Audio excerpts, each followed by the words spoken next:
سميتي مالك، واليوم جيت نعاود لكم حكايتي اللي ماشي بحال الحكايات. الحكايه اللي ما عمرني ما ظنيت توقع ليا. حكايتي اللي بدات قبل كاع ما نزاد. الحاصل، الام والاب ديالي كانوا تزوجوا زواج تقليدي، ومن اول زواجهم كانوا باغي الاولاد، ولكن سيدي ربي ما كانش كتب ليهم. الحاصل بقاو كيتسناو اعوام واعوام، حتى دازت تقريبا اكثر من 8 سنين. حد ديك الساعه الام ديالي كانت ولداتني انا. فاش ولداتني كانت غادية حماق، ما خلاو ما داروا ليا، سبعوا ليا سبوع كبير وفرحوا بيا ديال بصح. ومن مورايا ما بقاتش ولدات تاني. فهداك الشي علاش كانوا مدلعيني بلا قياس. كنت اللي حليت على فمي كيحضروها ليا، كانوا كيديروا ليا كيف الماء القليل. قبل ما كنفكر في الحاجه كيجيبوها ليا. الحصر كبرت مخنته ومفشه وحتى خير ما خاصني. الاب ديالي كان خدام مزيان، والام ديالي ربت بيت. ايوا بقيت غاديه وكنكبر حتى دخلت المدرسه، وكان دخلني بابا لواحد المدرسه اللي معروفه في المدينه، وكيخلص عليا زباله ديال الفلوس، وكان داير لي اساتذه اللي كيقريوني الفرنسيه والانجليزيه في الدار. الحاسو بقيت هكا، كنت واحد البنت المتميزه، كنقرا مزيان، ما فيهاش المشاكل. حياتنا كانت مستقره بلا قياس. علاقتي لا بعائله ماما لا بعائله بابا كانت مزيانه، من غير شي عماتي اللي ما كانوش كيدويو معانا. الحاصل هي هذيك، بقيت غاديه وكنكبر حتى وصلت 12 عام. تما الام ديالي كانت مرضات، ومن موراها توفات. الموت ديالها كان قصحني بزاف، حيت ميمتي كانت قريبه ليا بلا قياس. الحاصل هي هذيك، داز العسو وتفرقوا الناس. من موراها مباشره الاب ديالي كان شاف واحد بنت الناس وخطبها على سنه الله ورسوله، وكان تزوج بها وجابها عندنا للدار. السيده اش غنقول لكم، ما كانت ظريفه، ما كانت قبيحه، كانت عاديه، اكيد ماشي فحال امي، وما عمرها توصل لبلاصتها. وفي نفس الوقت ما كانتش كتقدر تاديني، وما عمرها حطات عليا يديها، حيت كانت كتخاف من الاب ديالي بزاف. الاب ديالي اللي كان معلق بيا بلا قياس. في الايامات الاولى كان فين ما كيجي يدخل عندي البيت ويقول لي: يا بنتي واش دوا معاك شي حد، واش قلقك شي حد؟ وانا كنقول له لا. وحتى النهار اللي كتقول لي شي حاجه كنت كنقولها ليه، وكيدير ليها نهار وكيقول لها: بنتي عطيها الثقار، انا جبتك هنا باش تخدميها، ماشي باش تقولي ليها دير شي حاجه ولا باش تغوتي عليها. الحاصل هي هذيك، بقيت هكاك. هذيك المراه كانت حملات مع الوالد وولدات معاه وليد، ومن موراها بنيه. الحاصل في ديك الوقيته واخا امي توفات، ولكن علاقتي بعائلتها ما عمرها ما تقطعات.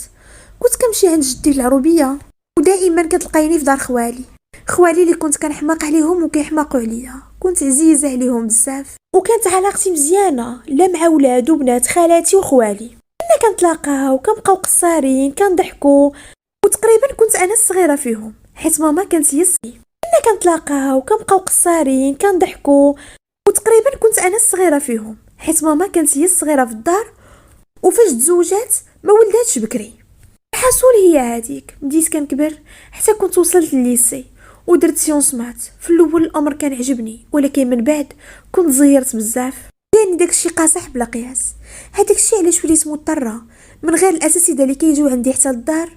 وليت كنعمر في دار خالي بزاف، حيت ولادو كانوا تبارك الله كاملين كيقراو مزيان، وكانوا دايرين سيونس مات، وخاصه ولدهم سفيان اللي كان هو الصغير عندهم في الدار، وفي هذيك الساعه كان مازال كيقرا في الجامعه. المهم كنت كنمشي عندهم، وكان كيخدم معايا هكا التمارين، الا ما فهمت شي حاجه كيشرحها ليا. الحاصل بقينا هكاك نهار على نهار، حتى بديت كنحس براسي كنتعلق به، وما بقاش مجرد ولد خالي وصافي، ولكن وليت كنحس به اكثر، وكنحس به حتى هو. ما بقيتش مجرد بنت عمته، ولا كيتصرف معايا بواحد الطريقه مختلفه. الحاصل نهار على نهار ولينا كنولفوا بعضياتنا وكنتعلقوا بعضياتنا بزاف، ولينا دايرين هذيك القرايه غير طريق باش نتشاوفوا. بعد المرات كنكون فاهمه كلشي، وكندير راسي ما فاهماش، ونطلب الاب ديالي باش يديني عندهم للدار ويخدم معايا شويه. المهم بقينا هكاك حتى كنت شديت الباك ديالي بنقطه مزيانه، ومن بعد درت الجامعه، ودرت نفس الجامعه اللي كنقرا فيها هو. هذيك الساعه كان عنده اخر عام وكان تخرج وبدا كيقلب على الخدمه. علاقتي انا وياه ما سالاتش، انا بالعكس عاد ما كانت زادت، كبرات اكثر، حيت كنت فيما ما كنفهمش شي حاجه كنتصل به غير هو، ماشي بحال قبل. حيت قبل فاش كنت كنمشي عندهم للدار كان مثلا اي واحد في خوتو كيخدم معايا، حيت هما كانوا 3 ديال الدراري و2 بنات. البنات مزوجين والدراري الكبار كانوا خدامين مازال ما تزوجوش وهو. ولكن هذيك الساعه صافي ولا هو بوحدو اللي كيقريني، بحكم انه كنقرا في نفس الجامعه وقرا نفس الدروس. صافي بشويه بشويه سيد ولا كينزل عندي للجامعه، وليت كنتلاقى معاه حتى كنا اعترفنا لبعضياتنا بالحب ديالنا، ولات بيناتنا علاقه، ولينا كنخرجوا كنهضروا في التليفون، تعلقت بيه وتعلق بيا بلا قياس. حتى لهاد الوقت كنا مخبين علاقتنا على كل شيء، ما كنا بغينا نقولوا والو. حتى الولد على الاقل يتوظف ويدير المستقبل ديالو، حتى انا كنت عارفه الوالد الا ما كانش السيد فعلا قد على زواج ما غيقبلش به، وانا ما كنتش باغا يمشي يمنعني عليه ولا يقول لي ما تبقايش شوفي، كنت بغيت ناخذ راحتي معاه. صافي بقينا هكاك في الدار كنتعاملوا طبيعي، وسط العائله كذلك هو مثال، ولكن انا وياه راه كنبغوا بعضياتنا وبيناتنا علاقه. المهم دوزنا العام الاول ديال لافاك، وفي العام الثاني كانت توفات الام ديالو اللي هي مرت خالي. هذيك السيده كانت مرا مزيانه وكانت كتعامل معايا بواحد الطريقه في الشكل، كنت عزيزه عليها بواحد الطريقه اللي كبيره. ما كنت كنمشي عندها تعنق وتبوس، غابره تحطها ليا وتقول لي اللي احتاجيتي غابره تحطها ليا وتقول لي اللي احتاجيتيها تجي قوليها ليا. ديما كتوصيني على مرت الوالد وكتقول لي الا مشات حسابات لك شي حاجه قوليها ليا بنيتي، عندك تخافي. وكنقول لها شوفي يا خالتي انا راه ما كدير ليا والو، وزيدونا راه ماشي صغيره اللي غتجي وتكرفس عليا، وبابا راه موصيني. المهم هذيك دار خالي كانوا عزاز عليا، حيت كانوا دراوش، كانوا بنات الله يعمرها دار وخاصه الكبيره. كانت فين ما كتجي من على برا ما كتخلي ما تجيب ليا معاها، كتعيط ليا ونخرج انا وياها، كانت درويشه مسكينه. الحصول الموت ديال مرت خالي كان اثر فيا بزاف وبقات فيا مسكينه. بناتها بجوج اللي على برا كانوا نزلوا حضروا ليها. فدوك الايامات كنت جلست معاهم في الدار، حيت راكم عارفين ولد خالي اللي مو هذيك كان هو الراجل اللي كنت كنبغي وباغا نكمل معاه حياتي. ايوا بقيت جالسه معاهم حتى بدات الدنيا كتخوى، عاد كنت رجعت لدارنا. الحصول بقيت انا وياه على تواصل. من بعد السيد كان لقى خدمه في واحد الشركه بواحد الصالير مزيان، ومن نهار الاول رسموه، حيت من قبل كان دوز شحال ديال ستاجات.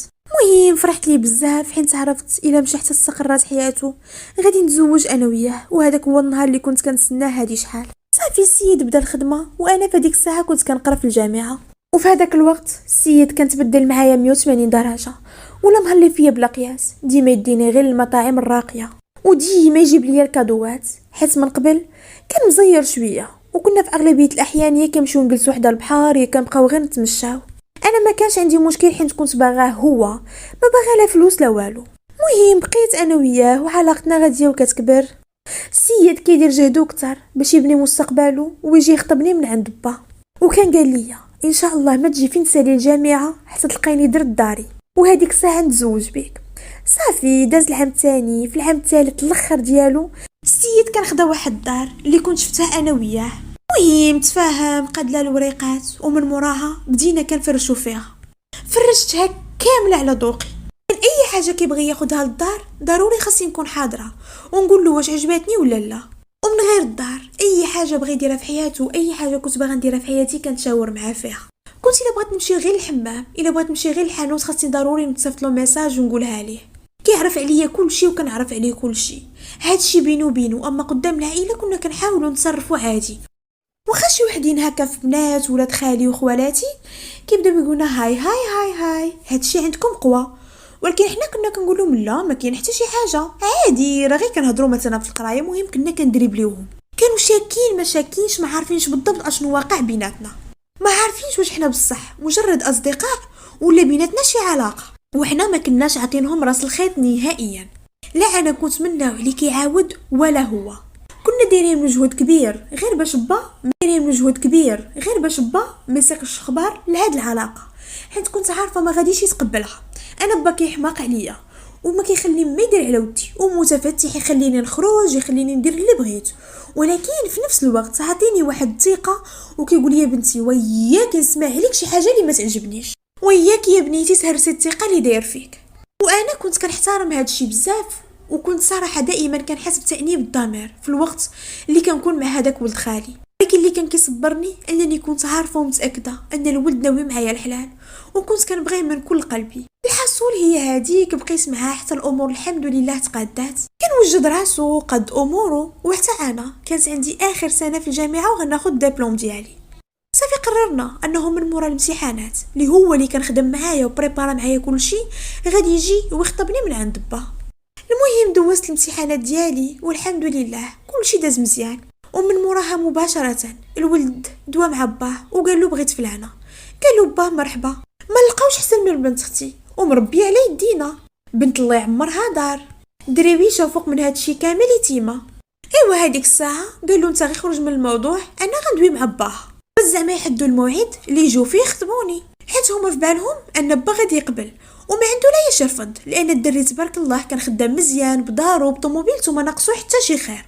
فوق من هادشي ولد داخل سوق راسو محترم، ما كيكمي ما كيشرب، ما عنده مع بنات ما عنده مع صهير، العائله كامله كانت عارفه هادشي.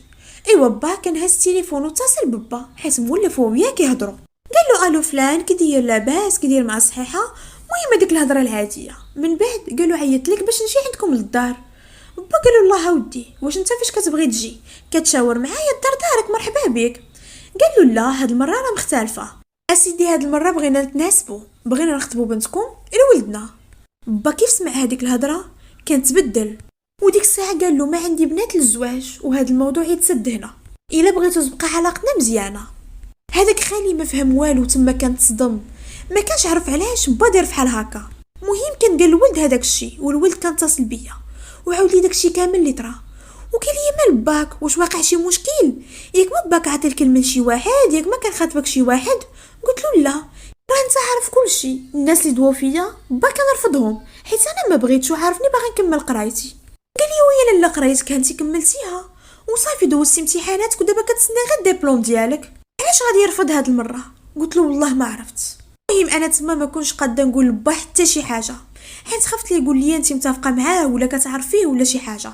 انا كنت بغيت نمشي داكشي زعما تقليدي، يعني الوالد شافني هكا في العائله ودخل با وبا يجيو مع با صافي ويدوزوا الامور. صافي من موراها كان صيفط با عاوتاني عند با، وهاد المره ما دواش معاه في التليفون عنده برجليه، ونفس الهضره اللي كان قال لي هذيك المره قالها لي حتى هاد المره. وقال له بغيت نعرف شنو السبب اللي خلاك تقول لي لا.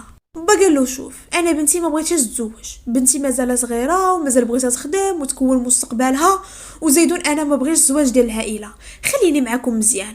قال له خالي علاش كتقول هاد الهضره، واش في خلال هاد السنوات عمرك شي منا شي عيب ولا ولدي ما معمرش لك العين؟ قال له با حاشا ماشي هكاك، ولكن انا بنتي مازال بغيت تكمل قرايتها اكثر، مع اول صيفط على برا بغيت حتى تخدم وتوقف على رجليها، وهذيك الساعه الا بغات تزوج الله يكمل عليها. علي حاول معاه حتى عيا وقال له راه ولدو ما عندوش المشكل، وراه مستعد الا بغات تكمل قرايتها يوقف معاها، وحتى الا بغات تخدم ما عندوش في المشكل في هذا الامر. ولكن با بقى شاد في كلامه وقال له نون هاد الخطبه اللي ما عمرها تكون. صافي كان تفرق مع با وكان اتصل بولدو وقالها له، وهذيك الساعه ولدو كان اتصل بيا وبدا كيغوت وقال لي مال باك علاش كيدير ليا هكا، واش انا ما عجبتوش على مالي، انا درت ما في جهدي والحمد لله خدام مزيان ودرت الدار وما ناقصني حتى شي حاجه. قلت له غير صبر شويه راه ما عرفش بالضبط اشنو واقع، خليني هكا نهضر معاه ونشوف. صبرت واحد النهار ومن بعد كنت مشيت عند با ودويت معاه على اساس ان خالي اللي دوا معايا، ما خلانيش حتى نكمل الجمله ديالي وقال لي سدي هذاك الموضوع والزواج بالعائله ابنتي غير نسعيه، انا ما قد على مشاكل. قلت له با عافاك لما قول لي يا اخي بالضبط اشنو واقع، واش عائله تمي داروا لك شي حاجه، واش وقع شي مشكل وانا ما فخباريش؟ قال لي ماشي وقت هذا الشيء دابا، ولكن انا بنتي بغيت نتزوجها بشي واحد اللي يسهلها. قلت له با هذاك راه ولد خالي وانا راه كبرت معاه ودري ظريف الله يعمرها دار، ما خلانيش نكمل كلامي وقال لي هذا الموضوع سديته وسيري بدلي ساعه بخرى. ايوا دخلت لبيتي وبديت نبكي حيت ردة الفعل ديال با ما عمرني انتظرتها في حياتي. في كان اتصل بيا سفيان حيت قلت له غادي ندوي مع با وقال لي امنطره، كيف سمع صوتي مبدل كان عرف انه ما بغاش. المهم فاش شافني في هذيك الحاله قال لي صافي بلا ما تعصبي راسك ماشي مشكل، الا ما بغاش دابا غادي يبغي من بعد، احنا يا لاله نصبروا حتى يبغي على خاطره. كلامه كان ريحني شويه حيت في هذيك الساعه هو كان دار هذاك الشيء اللي عليه والمشكل بقى عند الوالد. المهم انا هذاك الموضوع كنت سديته هذوك الايامات وبقات علاقتي مع سفيان كيف ما كانت من قبل، كنا كنتلاقاو بعض المرات كنمشيو حتى للدار وما غاديش نكذب كانت علاقتنا مطوره بزاف، حيت ماشي علاقه عام ولا عامين ولا 3 سنين، راه مده وانا معاه كنت كنبغيه وكنت كنعتبره راجلي، وحتى هو كذلك هو مثال، راه ما عمرني حصلت عليه شي حاجه وما عمرني شفت عليه شي حاجه اللي ما هياش، وحتى انا كنت دايره بحال مزوجه ما عمرني هضرت مع شي واحد ولا حتى شفت في شي واحد، كان هو بالنسبه ليا كل شيء في هاد الدنيا. الحصول دوزنا عليه واحد 4 شهور وتم سفيان قال لي انا ما بقيتش قاد على هاد الشيء، انا صافي بغيت نتزوج بيك. بغيت تكون حلالي ديالي، نخرج معاك وقت ما بغيت، ماشي نبقاو نتلاقاو بالتخبيه. عاوتاني كنمشى ديالي نخرج معاك وقت ما بغيت، ماشي نبقاو نتلاقاو بالتخبيه. عاوتاني كنمشى دوا مع باه، وباه كنحلف بحلوف وما بقى يدوي مع باه، حيت كنردو جوج المرات، مره في التليفون ومره مشى عنده. ايوا بقى معاه حتى كنقبل. وعاوتاني باه كان جا عند الوالد ودوا معاه نفس الشيء.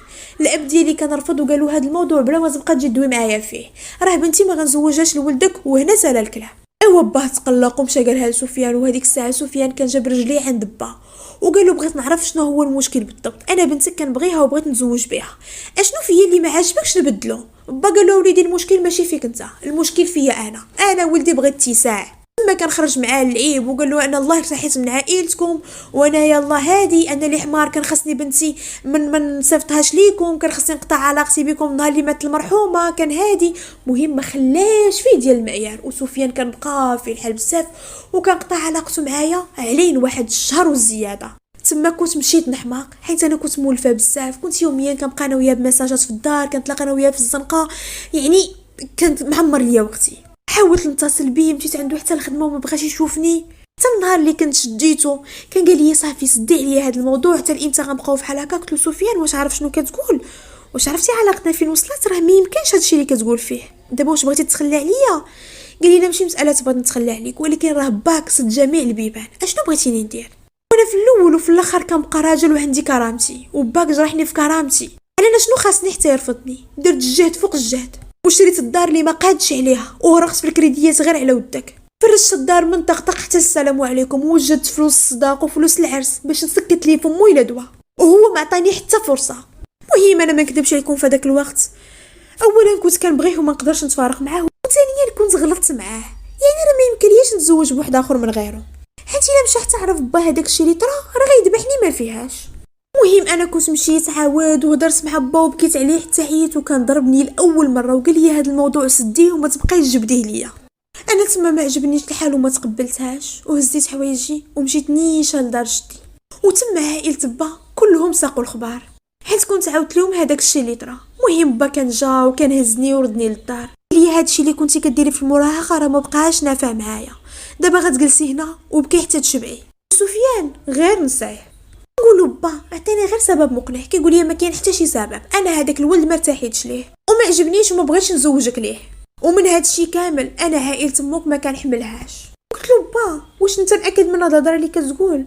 على ماشي انت اللي من ديما كنت تمشي عندهم وكنت تقولي دوك الناس الله يعمرها دار؟ قال لي كنت انا ما بغيتش نحقدك عليهم، ولكن باش نزوجك بواحد منهم لا. الموضوع في ديك اللحظه كبر بزاف، لان سفيان كان وصلها للعائله، وحتى انا عائله با كنساقوا الخبار. مهم كان جدي اتصلها للعائله، وحتى انا عائله با كنساقوا الخبار. مهم كان جدي اتصل ببا وقال له مالك على هاد الحاله، وهذوك الناس ما شفنا منهم غير الخير والاحسان؟ قال له لا. وحتى خوالي وخالاتي كانوا اتصلوا ببا وقالوا سفيان الله يعمرها دار ودري الحمد لله قاري خدام مزيان بدارو، زعما شنو ناقصو؟ كيقول لهم انا ما قد على صداع وسديت هذا الموضوع، ويا ناس انا بنتي ما بغاش نزوجها لهداك الولد، شغلي هذاك ضروري خاصني شي سبب، انا ما بغيتش. والهضره دارت ديال بصح وكل شيء ساق لها الخبار. وفي هذوك الايامات كانت اتصلت بيا واحد عمتي.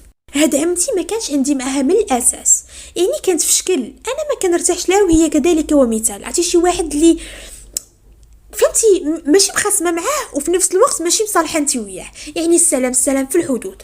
المهم قالت لي كديره لاباس كديره مع الصحيحه؟ قلت لها الحمد لله. قالت لي راني ساقط الخبار لشي هضره ماشي هضره مال باك. قلت لها والله عمتي ما عرفت. قالت لي وانت الولد باغاه؟ قلت لها انا الولد باغاه.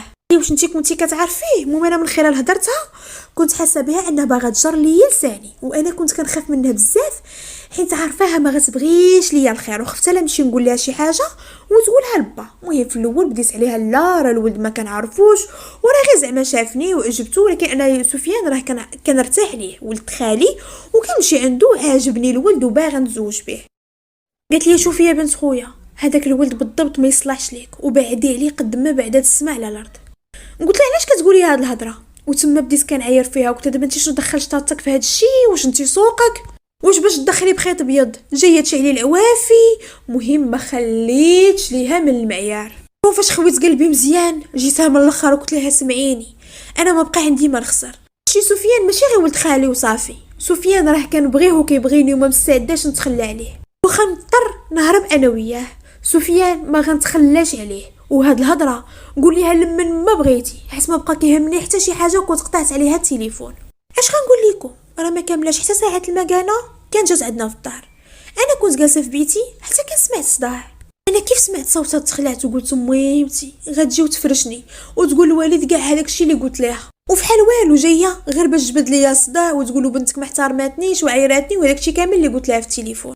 بقيت واقفه حدا الباب وكنتصنت حتى كنسمعها كتقول ليه والله ما نسكت، وهو كيقول لي انا على الشيطان واش انت هاد الخرافات مازال ما بغيتيش تحيديهم من بالك، وهي كتغوت على حرج هذا وكتقول له واش انت مازال في دار غفلون، واش مازال ما عرفتيش ان البنت راه عندها علاقه مع هذاك خاينه، راه عندها علاقه مع هذاك خاينه. انا تما استغربت حيت عمتي ماشي جايه زعما تلومني ولكن كتلوم بابا اكثر.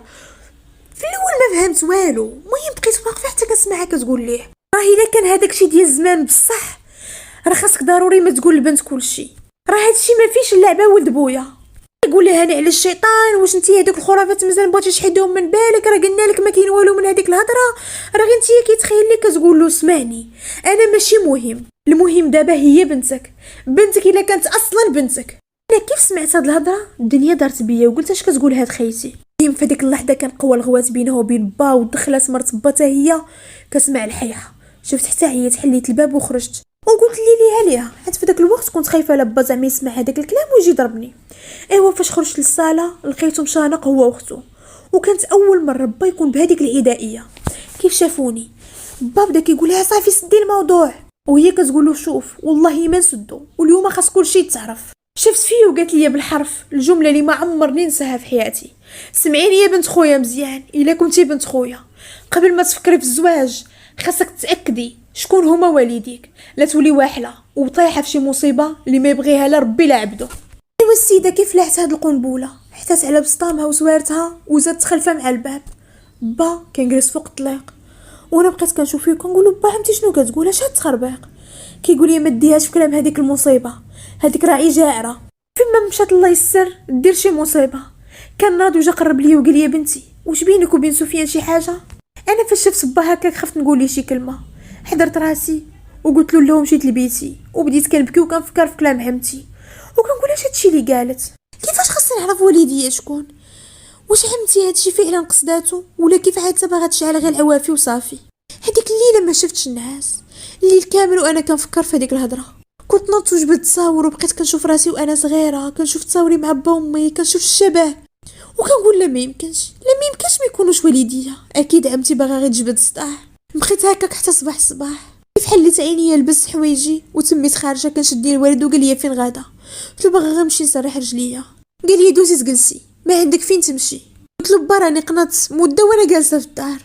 قال لي جلسي في الدار مالك فين غادا تمشي، وزيدوني الا بغيتي تخرجي خليني حتى نسالي وانا نجي نخرجك. انا فاش شفتو دو معايا قاصح كنت حضرت راسي ودخلت نيشان البيت. المهم جلست شويه ومن بعد كنت هزيت التليفون وصيفط ميساج لسفيان اللي مده هادي ما هضرناش من نهار اللي كان كبر الموضوع. قلت له ضروري ما خصني نهضر معاك، انا راه فعلا محتاجه ليك في هذا الوقت. هذيك الساعه كان عيط ليا وقال لي ياك لاباس شنو واقع. عاودت له كاع هذاك الشيء اللي طرا.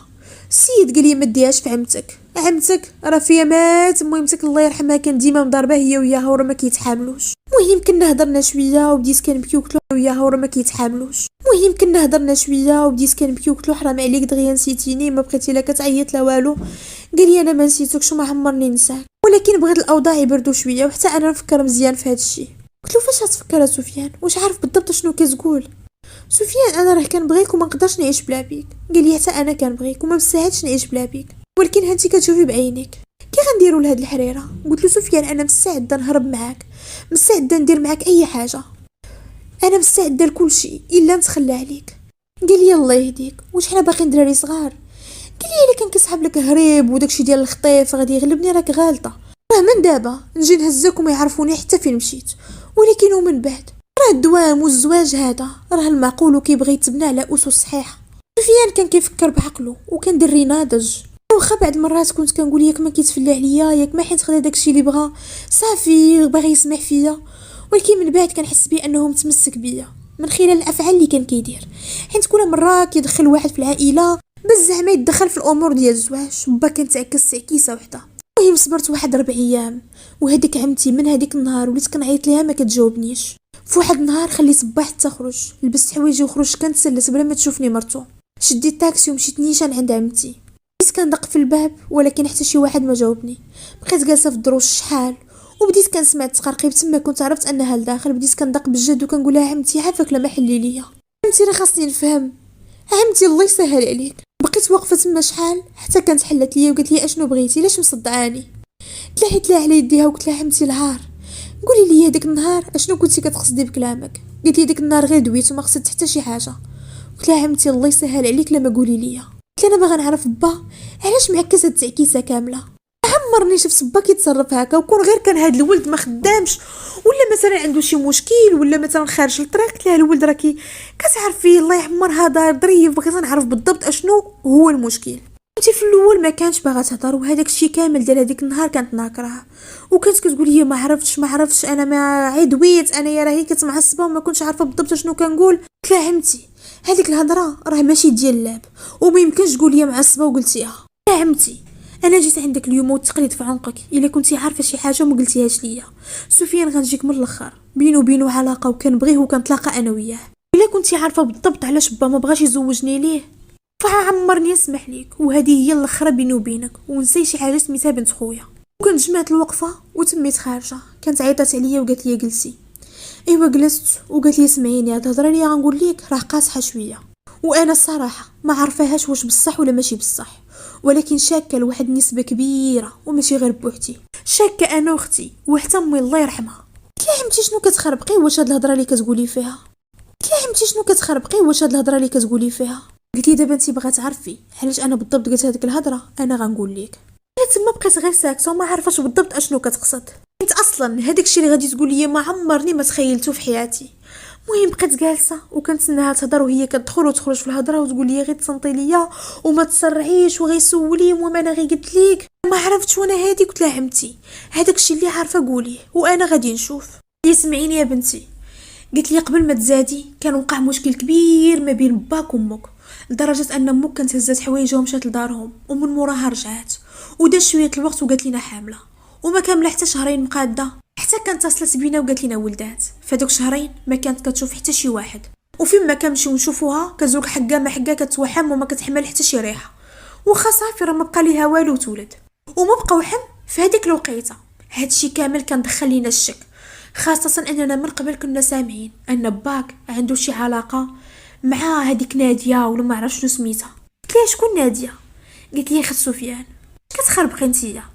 قالت لي يا بنتي انا هادشي اللي في خباري شي حاجه اخرى الله اعلم. قالت لي ناديه كانت كتجي عندكم بزاف للدار وكان وقع مشكل كبير ما بينها وما بين ماماك وكانت جرات عليها شي ايامات ومن بعد كانت رجعات ما فهمنا حنا والو وحتى شي واحد في داك الوقيته ما كان باغي يقول لنا شي حاجه. المهم بنتي نهار 7 ايام فاش داروا لك اسبوع امك كانت واقفه صحه سلام فحال كاع ما ولدات وماشي غير حنا اللي لاحظناها كل شي لاحظها وكل شي قال تبارك الله. فلانه ناضت من الفراش دغيا حنا تسنيناها باش تولد مره اخرى ولكن السيده ما ولداتش وتما كنا زدنا شكينا اكثر واكثر. وقيته قلنا يمكن غير تبناوك وما بغاو يقولوها لحتى شي واحد ولكن الوقت اللي خويا كان ولد وبقات علاقته معاك مزيانه قلنا اكيد غادي تكوني بنته. وما نكذبش عليك بنتي نسيت الموضوع وصافي سدينا هذيك الصفحه وقلنا يدبر راسو في جميع الحالات ماشي سوقنا. ولكن فسقت الخبر الهضره ديال سفيان وشفت رده الفعل ديال باك على شاب اللي ما فيه ما يتعاب. ما نكذبش عليك استغربت وتذكرت الماضي كامل وتذكرت الناس اللي كانوا شافوا باك شحال من مره مع ناديه. واحد الوقت كانت خرجت عليها اشاعه انها حامله من بعد كانت غبرات من بعد بانت زوجات طارت مشات لبرا. شوفي بنيتي انا هاد الهضره كامله كنقولها ليك ماشي باش نقول لك ان المرحومه ماشي هي امك ولا باك ماشي هو باك ولا ناديه هي امك نهائيا. انا كنقول لك غير ردي البال. انا راه مشيت عند باك ودويت معاه قدامك وقلت له الا كانت شي حاجه من هذاك الشيء ديال الزمان قولها حيت راه هادشي راه ما كيتسكتش عليه. ولكن باك نكر وجا عندي من مورا ما جيت عندك وقال لي سدي الموضوع وما عمرك مازال جبديه. ولكن بنيتي انا راه ما قديتش. انا تما بديت كنبكي وكنغوت وكنقول لها عمتي الله يسهل عليك عندك تكوني كتكذبي عليا. قالت لي والله بنيتي ما كنكذب عليك. ثم دارت بيا الدنيا وقلت ويليش هادشي اللي كنسمع. هذاك الشيء ما بغاش يدخل ويليش هادشي اللي كنسمع. هذاك داكشي ما بغاش يدخل لي راسي وقلت لا مستحيل هادشي وقع. ويلي على نكون بنت ناديه، اذا سفيان هو خالي، لا مستحيل. ايوا هزيت راسي من تما ونزلت كنبكي، شديت الطاكسي ومشيت نيشان للخدمه ديال الوالد. كيف دخل وشافني في هذيك الحاله كان شدني هذيك الساعه وخرجنا من الخدمه، ركبني في الطوموبيل وقال لي اشنو واقع. بديت كنبكي وقلت له با الا كنت شي حاجه مخبيها عليا خصك تقولها لي دابا. قال لي شي حاجه فحال اش اللي غنخبيه لك. قلت له با واش انت با ديال بصح ولا لا؟ شاف فيا قال لي واش مرضتي يا بنتي؟ انت راكي بنتي، واش هذا سؤال كتسوليه؟ قلت له اها وشكون امي؟ قال لي واش شفتي عمتك؟ واش عمرت لك راسك بالتخربيق ديالها؟ قلت له اذا الهضره صحيحه. قال لي بلا ما تبقاي تعصبيني في هذا الوقت، شاد التخربيق شاد الزمر، دوينا معاها وقلنا لها سدي الموضوع هي عاد ما زايده فيه. قلت له با، قلت له دابا اللي عطا الله عطاه وقول لي بالضبط اشنو واقع باش حتى انا نعرف شنو ندير. الا كانت فعلا الهضره اللي قالت لي عمتي بصح نعرف راسي من رجليا. قال لي ديك الهضره ما منهاش وانت راكي بنتي وبنت المرحومه، هذاك الشيء غير تخربيق. قلت له علاش ما بغيتيش سفيان؟ قال لي ما بغيتوش. قال لي دابا شنو واش بغات الوليه يديا؟ الا كان كيسحاب ليك غادي تقولوا لي يا حقه والواد يا زوجني ليه يا ماشي با، راه غير كتحلمي. انت بنتي وبنت المرحومه وسفيان والله لا تزوجتي به وانا واخدها عناد. حنا نشوفوا شكون اللي غيغلب في الاخر. كان هزني وصلني للدار حطني وخرج ما عرفتو فين مشى. انا تما دارت بيا الدنيا، بديت كنبكي وكنغوت وكنقول يا ربي يا ربي هادشي اللي سمعت ما يكونش حقيقه. هزيت التليفون وكنعيط لسفيان وما كيجاوبنيش. كنت بغيت غير شي واحد اللي نخوي على قلبي وما كنتش عارفه شكون. هضره بحال هادي ما يمكن لياش نقولها لاي واحد، لان هادشي راه ما ساهلش. وعمتي ماشي اكدات ليا وقالت لي لا راه شفت بعينيا ومأكده، يعني قالت لي ما نعرف. وفعلا كلامها فاش كتجي تشوفيه كتقولي راه ممكن يكون بصح. حاصل داز هذاك النهار ورجع با في العشيه، رجع حالته حاله. كيف دخلت مشيت عنده وقلت له با الله يسهل عليك الا كانت شي حاجه قولها ليا. كان ضربني وقال لي هذا الموضوع يتسد وما نبقاش نسمعه، وبلا ما تقلبي على شي عبد الرحمن واحد اخر، عبد الرحمن اللي ما عمرك شفتيه في حياتك. دخلي سوق راسك وسدي عليك بيتك حتى النهار اللي سهل سيدي ربي ونخرجك من هاد البلاد، وسيري كملي قرايتك وهنينا من هاد الزمر. واش هاد سفيان بوحدو اللي ولا فراجل في هاد الدنيا؟ واش انت ما بغيتي تسدي عليا موضوع ديالو؟ صافي قهرتيني وبدا كيغوت عليا. انا با ما عمرنيش شفتو تعصب لهاديك الدرجه. كنت كندير الفعيل وكان ديما كيضحك وكيقول لي معليش بنتي. ما عمر با ما شفتو معصب لهاديك الدرجه. هذاك الشيء كان زاد دخل لي الشك اكثر واكثر. هذيك الساعه صيفط مساج لسفيان اللي ما كانش كيجاوبني. قلت له سفيان خاصك ضروري ما تجاوبني، راه اشنو قالت لي عمتي وها اشنو قالت لي عمتي وها اشنو قالت لي عمتي وها اشنو قالت لي عمتي. هذيك الساعه كان دوا معايا وانا كنبكي هو كيقول لي اش هاد التخربيق، واش بقات لكم مع اختي، واش نتوما مازال ما عييتوش، اختي راها مزوجه وعندها وليداتها. وهذا بدا كيعاير فيا انا وقال لي هذه غير تخربيق، وهذيك عمتك وهذاك باك ما بغاوش يجيبوها البر، صافي الله ينعلبوا هاد الزواج يدير لنا هكا. المهم هو كان زاد عليا.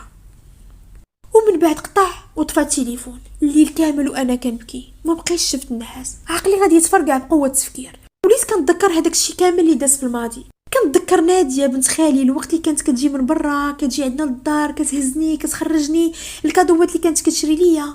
كنتفكر مرت خالي الله يرحمها كيفاش كانت كتعامل معايا فاش كنت كنمشي عندها للدار. كانت كتعامل معايا في شكل بواحد الطريقه مميزه مقارنه بالبنات كاملين العائله الاخرين. كنتذكر امي صافي تما تلفت، ما بقيتش عارفه بالضبط اشنو واقع، وحتى شي واحد ما بغى يعطيني شي اخبار. ايوا كيف صباح هزيت التليفون واتصلت واحد بنت خالتي وقلت لها بغيت النمره ديال ناديه. المهم قالت لي بلاتي شويه نشوف التليفون ديال ماما. كانت قلبات عليها دغيا وصيفطاتها ليا. المهم كنت اتصلت بها وقلت لها ناديه صافا لاباس عليك؟ قالت لي الحمد لله. قلت لها ناديه بغيت ندوي معاك في واحد الموضوع وما تقلقيش عليا. قالت لي دوي الدنيا هانيه، انت راه بحال اختي الصغيره. قلت لها في اخبارك انني انا وسفيان كنا غادي نتزوجوا بابا ما بغاش؟ قالت لي في اخباري. قلت لها شنو بان لك في هذا الشيء؟ قالت لي شنو غيبان ليا؟ هذاك باباك وهو عارف مصلحتك. قلت لها ناديه كاينه بوحدك في الدار ولا كاين معك شي واحد؟ قلت لها ناديه واش كانت عندك شي علاقه مع بابا شحال هادي؟ بدات كتغوت وقالت لي اش هاد التخربيق واش هاد الزمر اشنو غيكون بينه وبين باك؟ اش كتخربقي عليا نتيا؟ قلت لها ناديه الله يسهل عليك عافاك الا كانت شي حاجه قوليها ليا. سيده تقلقات وبدات كتغوت وقالت لي شكون اللي قالك هاد الشيء وشكون اللي قالك هاد التخربيق؟ قلت لها قالت لي عمتي وها اشنو قالت لي وها اشنو قالت لي وها اشنو قالت لي. وقالت لي راه ناديه تقدر تكون هي ماماك. قالت لي اش من ماماك ولاش من زمر؟ قالت لي واش انت مرضتي في مخك؟ قالت لي سيري انت وهذيك عمتك دخلوا شي سبيطار ديال الحماق والمشاكل ديالك بعديهم عليا. انا راني مرا مزوجه وعندي ولادي وما قاده على مشاكل. وهذاك سفيان حسابي معاه هو الاخر. وقطعت عليا التليفون. انا تما صافي تلفت ما بقيت عارفه ما ندير. با ولا حاضيني ما كيخلينيش نخرج ولا غير كيغوت. هذيك عمتي تخاصم معاها تخاصيمه ديال بصح وقالها تفرقي ليا على بنتي وما عمرني مازال نشوفك مارتك. عمتي الاخرى فاش عيطت ليها وبغيت ندوي معاها حيت عمتي قالت لي حتى هي سايقه الخبر ما بغات تقول لي حتى شي حاجه. سفيان كنعيط عليه مده ما كيبغيش يجاوبني. صافي بقيت بوحدي وكنت غادي نحماق. داز الوقت علين واحد 6 شهور ولا 8 شهور ولا يمكن كاع اكثر. فديك الوقيته مليت من الدار وقلت لبا صافي بغيت نخرج ونخدم. قال لي لا حتى نصيفطك على برات ملي قريتك. قلت له با نخدم والنهار اللي تيسر الوقت هذيك الساعه نمشي. شاف حتى هي وقال لي واخا. المهم خرجت وبديت كنقلب على خدمه. بديت بواحد ستاج فواحد الشركه. المهم وليت كنخرج كنخدم الحمد لله الامور تقادات. سفيان صافي ما بقيتش كنعيط ليه نهائيا. بديت حياتي من جديد واخا ما عمرني نسيت هذاك الشيء اللي داز وبقيت عايشه في واحد الشك كبير لداخل ديالي. وليت كنقول واش الهضره ديال عمتي بصح ولا غير كيتخيل ليا. المهم في داك الوقت وليت مره كنمشي عند خوالي الا دار سفيان اللي ما بقيتش كنمشي ليها نهائيا. ولكن وليت كنتلاقى انا وياه. انا وليت كنحط صاوري هكا في الانستغرام ولا كيشوفهم بشويه سيد باغي يرجع. اعتذر مني على هذيك المده اللي ما بقيتش كنهضر معاه وقال لي ديري راسك في بلاصتي. ماشي سهله باك يرفضني باك راه طيح من قيمتي. ما خليت حتى شي واحد اللي قلت ليه يدخل ليا في الموضوع ديال الزواج وكلهم كان رفضهم وقال لهم لا. لي شنو بغيتي لي ندير اكثر؟ قال لي انا كنبغيك وما عمرني ما نقدر ننساك وما نقدرش نتخلى عليك ومستحيل تكوني شي واحد من غيري وانت راه عارفه داكشي اللي داز بيناتنا راه ماشي ساهل وهذا وغير ولي ليا وان شاء الله ما عمرني نتخلى عليك وغنبقى معاك حتى لاخر الدنيا وهادي. قلت له سفيان انا راه ما عنديش المشكل انا كنبغيك وكنحماق عليك ولكن هضرات عمتي راه بقات لي بين ودنيا. قال لي واش غديها في ديك المسلسعه؟ قال لي ديك راه تسطات. قال لي واش دابا اختي غادي تولد وحده قدك؟ انا فين كنا ميتين. قال لي سكتي بركه من قوه الهضره. المهم بقى عليا حتى كنت رجعت انا وياه ورجعت علاقتنا كيف ما شحال هادي حتى شي واحد ما ساقينا الخبار. دوزت انا وياه واحد المده اللي ما كبيراش بزاف. السيد ولا كيقول لي اسمعيني خاصك ديري شي حل راه ما يمكنليناش نبقاو هكا. قال لي صافي باك بغا هو هذاك ما بغاش انت راه وليتي بعقلك ماشي دريه صغيره. صافي نتزوج انا وياك وخا نعرفوا كاع نبدلوا المدينه. قلت له لا من لا نجربوا لاخر مره. قال لي ماشي مشكل نجربوا ولكن هاد المره الا ما بغاش باك راه بلا ما طلبي مني نصبر ولا نجي عنده مره اخرى راه هذه هي الاخرى. الحصول كان مشى وقالها لباه وبا ما كانش عنده مشكل وجادوا مع با وبا حيا عليه وقالوا واش نتوما ما كتفهموش انا راه ما عندي بنات للزواج وخا يبقى ولدك هو الاخر في الدنيا والله لا زوجتو بنتي. وكنجري عليه وشوهو ما بين الناس وما بغاش تصرت ليه. المهم هاد الهضره ساقوا لها الخبار خوتو وما بينهم هذيك ناديه اتصلت بخوها وقالت له هذيك البنت هي اللي ما تزوجش بها وياك ثم وياك وهضرت معاه حتى عيات وهو كان عاود الهضره كامله اللي دارت بيناتهم وهو براسو استغرب من ردة الفعل ديالها وقال لها زعما علاش هادشي كامل. قالت له واش ما سمعتيش عمتها شنو قالت حنا ما عندنا ما نديرو بالقرع اللي نمشطو ليه راسو وانا هذيك البنت ما ارتحيتش ليها. قال لها اختي واش نتي عارفه شنو كتقولي؟ قالت له عارفه ولا كنت انا فعلا خصك هذيك البنت ما تزوجش بها. قال لها اختي واش كاينه شي حاجه اللي ما فخباريش؟ قالت له لا. انا فاش قال لي هاد الهضره اتصلت عاوتاني بناديه قلت لها ناديه اختي الا كاينه شي حاجه الله يسهل عليك غير قوليها لي والله ما نقولها لحد. قلت لي زعما شمن حاجه اللي غتكون؟ بدات كتغوت عليا في التليفون وقالت لي تفرقي ليا على خويا وما تبقايش تدوري ليا بيه واش على قلات الدراري في الزنقه سيري دبري لك على شي واحد اخر. عيطت لعماتي بجوج وحده فيهم ما بغات تجاوبني. مشيت عندهم حتى لديورهم والو ما بغاوش يدويو معايا. انا اليوم تلفت وما تليت عارفه ما ندير. سفيان كيقول لي جمعي حوايجك ويلا نشوفوا شي قنت نمشيو ليها بحكم اننا بجوج ما بقينا الصغار.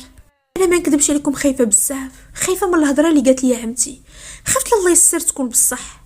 انا وخرجت ليه دابا ما بقيتش كنمشي معاه للدار حيت باقي ما تفهماتش ليا ردات الفعل ديال اختو وردات الفعل ديال الوالد. علاش الوالد رافض لهاد الدرجه وعلاش اختو تعاملات معايا هكاك؟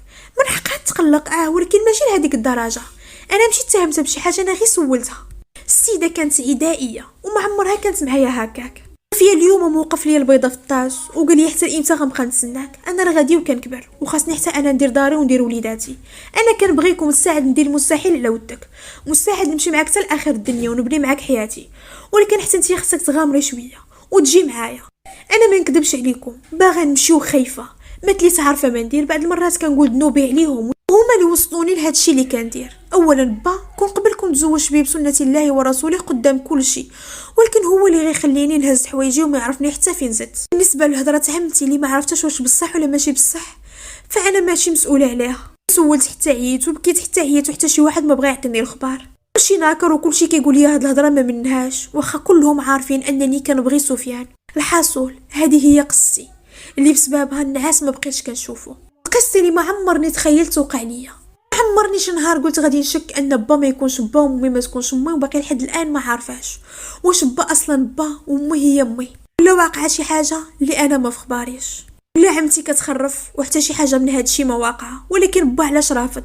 ما نكذبش عليكم، تلف ديال بصح وما كليت عارفه ما ندير. سفيان كيقول لي غير وافقي وحتى شي حاجه ما تخصك، وانا مستعد نوقف وجه باك، غير كوني مرتي حلالي وديالي. وهذيك الساعه ما غنخلي حتى شي واحد يقرب ليك.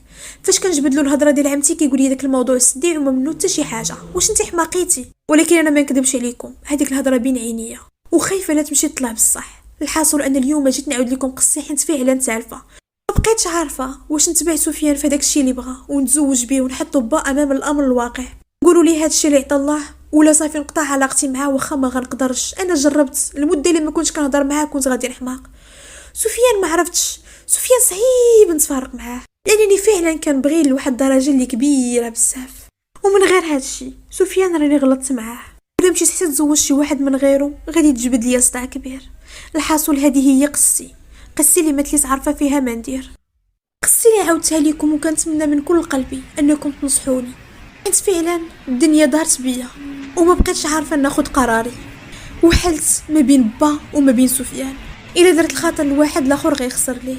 وهنا سالت قصتنا.